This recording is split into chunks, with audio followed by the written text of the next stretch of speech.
Regional stability and security top the agenda at the ASEAN leaders meeting. Hello, I'm Anand Naidu. This is The Heat.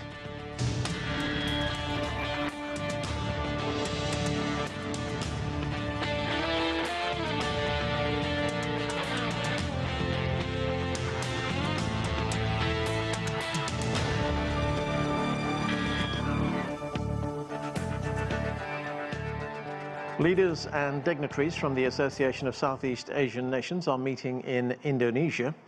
The Chinese Premiere Li Qiang attended the ASEAN-China Summit alongside leaders from Japan and South Korea. They agreed to focus on sustainable development, including environmental protection, the transition to a green economy, and poverty eradication. CGTN's Silkina Aluwalia has more from Jakarta. There's certainly a lot to unpack from the ASEAN-China Summit, but the overall theme was about deepening ties between the countries. Firstly, the summit celebrated 3 decades of dialogue relations between the two sides, which is a big milestone. And it's clear that both parties have big plans for the future. They're now looking to focus on 4 key areas: maritime cooperation, connectivity, sustainable development, and economic collaboration. Yesterday, President Joko Widodo said that he would like ASEAN not to be a proxy between the 2 major countries like the US and China. So I would like to see how Indonesia, as the ASEAN chairmanship this year, will manage not let ASEAN be the proxy. I think it's so interesting because this area, especially ASEAN, have the big market and big people and have many environment that China can come and have a trade cooperation together, because we have the variety. Anything that I think if China and ASEAN have something to do together, is gonna make this area and China to go together in a better way. Both sides also acknowledged that 2023 marks the 10th anniversary of China's Belt and Road Initiative and celebrated the fact that all ASEAN member states have signed on for BRI cooperation. They said it's about building relationships, but not just for economic gain. Don't forget, this isn't just about governments and politics, it's also about the people. Premier Li emphasized that there will be a bigger push for more people-to-people ties through cultural, educational, and tourism initiatives. Silkina Aluwalia, CGTN, Jakarta. To discuss this and more, let's bring in our guests. Joining us from Hong Kong, Reuben Mondejar is the president of the Asian Studies Association of Hong Kong. Here in Washington, D.C., we're joined by Sourabh Gupta. He is the Senior Asia-Pacific International Relations Policy Specialist at the Institute for China-America Studies. And from Kuala Lumpur in Malaysia, we're joined by Ihsan Oh. He is the Principal Advisor at the Pacific Research Center of Malaysia. Welcome to all of you.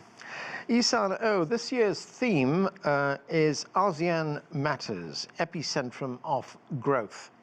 The big focus, of course, is on economics, on growth. ASEAN, of course, comprises 650 million people, and if you put all the economies together, they would be the 5th largest economy in the world. So what are your expectations from this gathering?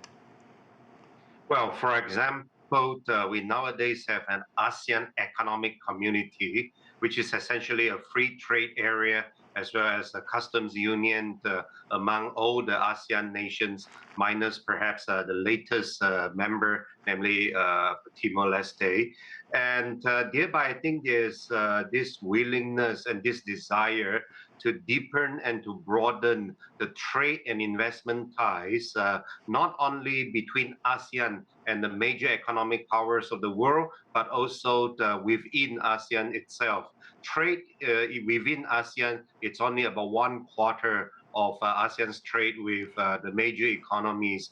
But on the other hand, I think we would also still require a lot of trade and investments from the major economies, and China would of course come very prominently to mind, as it is the largest trading and investment partners with I think almost all of the ASEAN countries here. And Ihsan Oh, as you say, the goal would be to increase trade, intra-ASEAN trade between all those member states.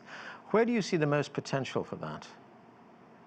Well, I think at the moment, in the aftermath of the pandemic, of the coronavirus pandemic, we could start actually with trade in services. For example, our tourists could go to each other's countries much more frequently. Our students could study in each other's universities, and then there could be also other forms of exchanges, especially now we have almost all visa-free travel within ASEAN. But again, this should go hand in hand with ASEAN's trade and investments with the major powers, and that would include, of course, China. Reuben Mondejar, great to have you with us on the show. You know, we did a show yesterday and we were talking about the relevance of the United Nations. Of course, the United Nations General Assembly has just started. And one of our guests made the point that regional blocs, regional organizations like ASEAN are now becoming increasingly important. In fact, the Asia Times newspaper reported that Indonesia wants, quote, to highlight the emergence of the region as a new center of economic growth rather than a hub of diplomatic dysfunction. How do you see it? Indonesia is about 350 million people. It's also the world's largest Muslim majority country. It's a kind of Muslim that is not radical. So US and China have an interest in having this country on board, especially since Indonesia is the natural leader of ASEAN. Whatever Indonesia says, all the members of ASEAN listen. So this is the importance of this bloc. But there is something different between this bloc and other blocs in the world, because this bloc is really, if you have 650 million people for the entire ASEAN, half of that is one country. And this country is also the largest country in terms of economy. So this is a very special country within the bloc, but also because of this, the bloc becomes more important to both China and the US. And Reuben, if you look at the numbers, you know, this is of course Chinese Premiere Li Qiang's first visit to an Asian country in his new post. China and ASEAN are each other's biggest trading partners. But if you look at the numbers, by July, just this past July, China-ASEAN trade hit $519 million. That's 15% of China's foreign trade. Bilateral investment is worth $380 billion. So how important is this relationship for China? Very important, because Indonesia and the rest of the ASEAN sort of makes China look very powerful in the region, because after China, the biggest in the region is ASEAN, not counting India and Japan, of course. So this is kind of, for China, every move of the ASEAN is important, and ASEAN calls this the ASEAN centrality. And never mind a lot of commentaries saying that ASEAN is weak because ASEAN does not want to say what both China and the US want ASEAN to say. But this is actually the strength of ASEAN. ASEAN wants to be a little bit weak because this a little bit weak makes it strong. Otherwise, ASEAN will splinter.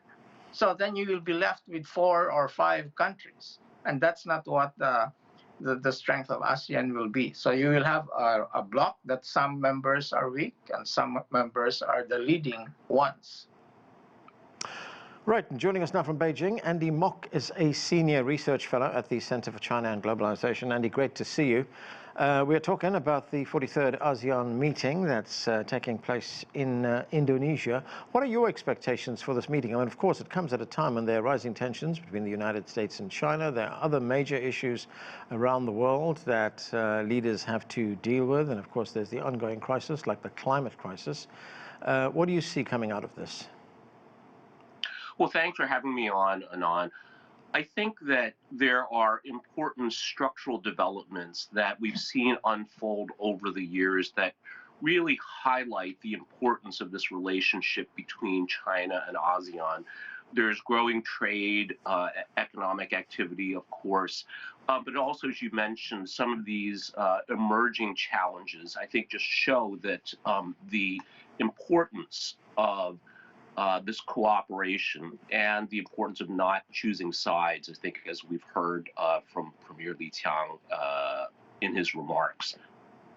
Andy, just on that question of choosing sides, there was a recent article in the Los Angeles Times which says Washington has been privately pressuring Asian countries to reject China's Belt and Road Initiative, to reduce their economic and technological dependence on Beijing, and to cancel whatever military partnerships they may have with the Chinese military. That is pressuring these countries to take sides, isn't it? That absolutely is, Anon. And I think, again, this is putting ASEAN countries in a awkward, if not untenable position, in that clearly the opportunities for economic development and overall prosperity lie with China. So it's not just as a market, but look at we're coming up on the 10th anniversary of the Belt and Road Initiative, and some very, very crucial infrastructure investments in ASEAN have been made under the umbrella of the Belt and Road Initiative. So I think that this really flies in the face of reality on the ground, and also shows, I think, the increasing perhaps desperation of the U.S. to do whatever it thinks it can do to slow China's rise, whether that's through technology sanctions, whether that's under the table arm twisting of countries in ASEAN and other parts of the world. And it seems that despite these efforts, they're not really working. Sourabh Gupta, it's been a long time. Great to see you. Talking about the United States, President Biden will not be at the ASEAN leaders meeting, and there's all kinds of speculation on why he won't be there. I mean, one of the reasons some are citing for his absence is the fact that ASEAN member states have made it clear that they do not want to be forced into choosing sides. They may be asked to do that by President Biden, but there are other commentators who say, well, that is not the right way to look at this, because if the United States wants to pressure countries to choose sides, then it would do so one by one, not at a multilateral meeting where China is present. How do you see it? Well, I think it is more of that latter view. If it were to be the previous administrations, or typically Republican administrations, their idea or understanding of, I'm talking Republicans, of regional architecture is essentially just a four-cornered one. It's of course the United States, it's Japan, it's India, and Australia. And whatever's in the middle is just completely ignored. I mean, this was there as part of the Indo-strategic framework that the Trump administration put out. But the Democrats understand that ASEAN is a very important player in the region. And regardless of the difficulty sometimes in the relations with ASEAN, that ASEAN needs to be co-opted, and co-opted as a group. And within that grouping, of course, the US has what it says is trying to create lattice works of alliances and partnerships, which is not with ASEAN as a group as a whole, but with parties in ASEAN. But still, I would credit this administration to trying to give importance to ASEAN as a group, try to re-emphasize ASEAN centrality, if at all just rhetorically, try to give attention to and support to ASEAN's outlook for the Indo-Pacific. So talk in the language that ASEAN would prefer the United States to do so. And I think Democrats understand that more than the Republican side in terms of foreign policy, and I think this administration does. And that's why I think we've seen greater emphasis in showing up in ASEAN, even though President Biden himself is not there, but there has been a greater effort by stakeholders and players in the administration to show their face and to put that message across more consistently. Okay, we are going to take a break right now. More of our conversation on the 43rd ASEAN meeting coming up. Stay with us. You're watching The Heat.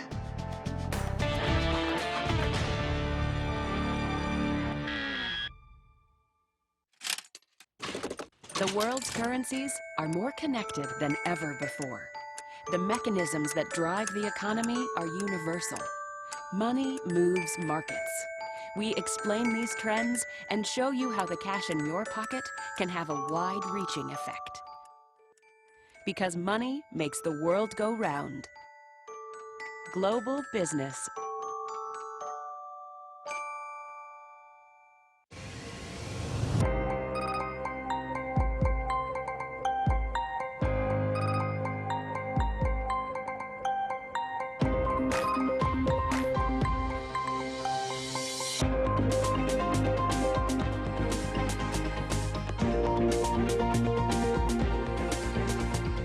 All you need to know about China. China 24, only on CGTN.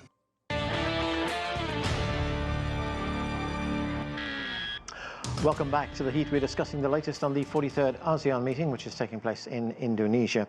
Isan O, there is one conflict that is very high up the list of concerns for ASEAN. That's the civil violence in Myanmar. Now, Malaysia wants a far more vigorous approach to resolving what is taking place in that country and how one would deal with the junta there. Myanmar, of course, was expelled from ASEAN, but where do you see this meeting going with this particular problem? Well, of course, the leaders gathered in Jakarta will talk about reviving the so-called five-point consensus on ASEAN's efforts to trying to resolve the crisis in Myanmar. But I think ultimately, over the last 2.5 years, this five-point consensus has proven itself to be very difficult to be implemented because the Myanmarese junta appears to be quite recalcitrant when it comes to, for example, the access by the special representative of ASEAN to the opposition side and so on. You cannot mediate this crisis effectively if you don't get access to, for example, one of the conflicting parties. So I think in terms of Myanmar, I think ASEAN would, in reality, still be quite divided, but it will still hang on to its five-point consensus. After all, ASEAN has been dealing with Myanmar over the past, well, as far as I remember, at least 30 years.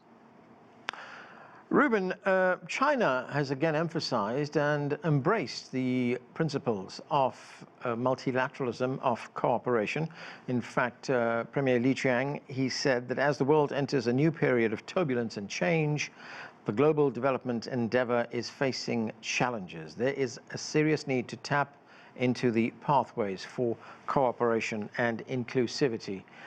Is that something that is strongly shared by ASEAN member states? Yes, that is strongly shared. Remember, there are three dilemmas happening at the moment. One is the ASEAN relation with the United States. The second is the ASEAN relations with China. And then third is the intra-ASEAN relations. Now, there is a fourth, which is the national interest of each of the ASEAN countries. So this has to be incorporated as well.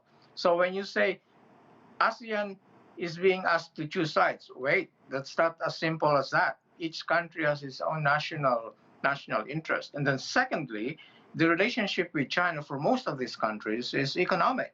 But there's also the historic relationship, which you cannot ignore. For example, the Philippines being a former colony, and several of the countries in ASEAN have some sort of relations with the United States put under a treaty or some kind of agreement, like Singapore has military basing agreement with the US. Of course, the Philippines just gave 9 access points to US military. So each of these countries have their own kind of special relationship with the United States. But all of them have a relationship with China in economic terms. China actually comes relatively late in this game because China became powerful.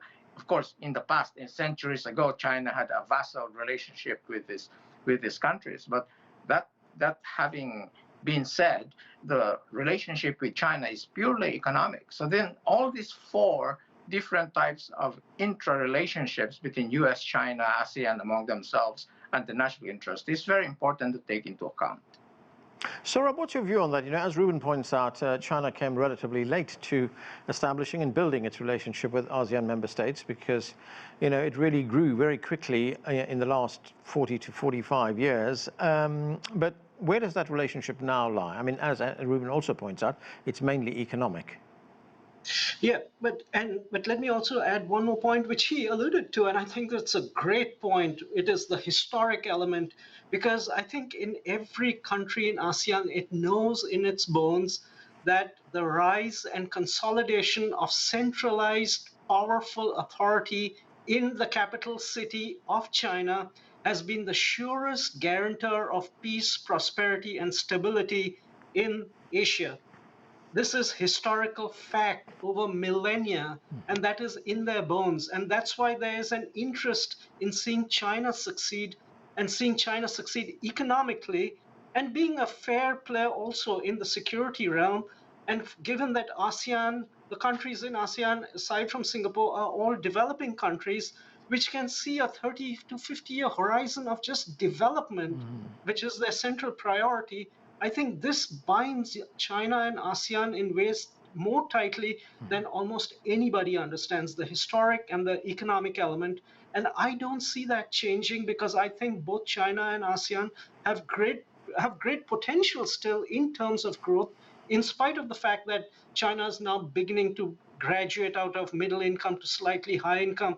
But I mean, China is at 13,000 per capita GDP. Yeah. I mean, that's still a long way to go. And I think both of them want to travel together and ensure that that growth that they create mutually is also stabilizing for the region, and stabilizing in terms of all the other relationships which are being crowded in by ASEAN. So I think this is just win-win all around, and it's not just US for China and ASEAN, it's for other countries also, including the Japanese, the United States, and Australia, and India, and the Europeans, that this is the pole of growth, and that China and ASEAN can drive that pole of growth.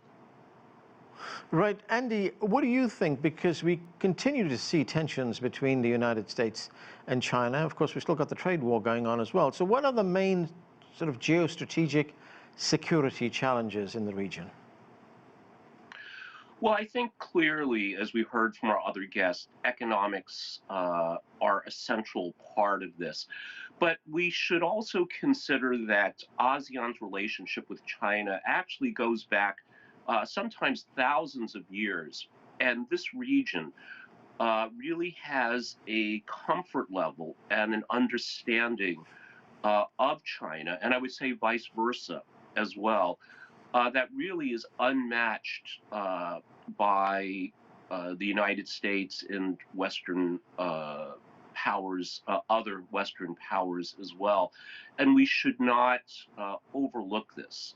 And a lot of I think the root of the US-China tensions are really just very different views of the world. And ASEAN, I think, as we've seen, believes in consensus, a much more Asian way of understanding the world and interacting with the world. And I think this is a very, very positive factor in thinking about the future of China, ASEAN. And we also must include Japan and South Korea as well in this. That this really, I think, gives us some cause for optimism that these external factors, this external interference can be dealt with in a manageable way, and the region can see prosperity and a much better geopolitical environment in the long run.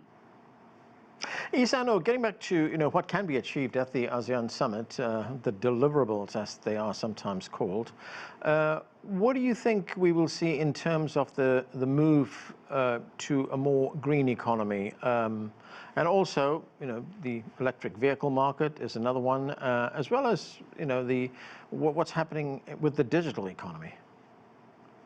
Well, of course, when it comes to, for example, the electric vehicles and so on, we could have more market access for all these vehicles with incentives for people to purchase these vehicles. Those are doables. But of course, well, even though we have this ASEAN Economic Community since the year 2015, within these 8 years, even minus the 3 pandemic years, we, frankly speaking, do not have a lot of trade and investment achievements, as you mentioned, intra-ASEAN, and we could do better in terms of the various governments promoting more of this mutual investments and trade. ASEAN itself, I think, at least in the economic front, or as ASEAN said, in the economic pillar, could also do better. ASEAN could be the coordinator for all these policies within ASEAN countries to encourage more of this intra-trade and investments.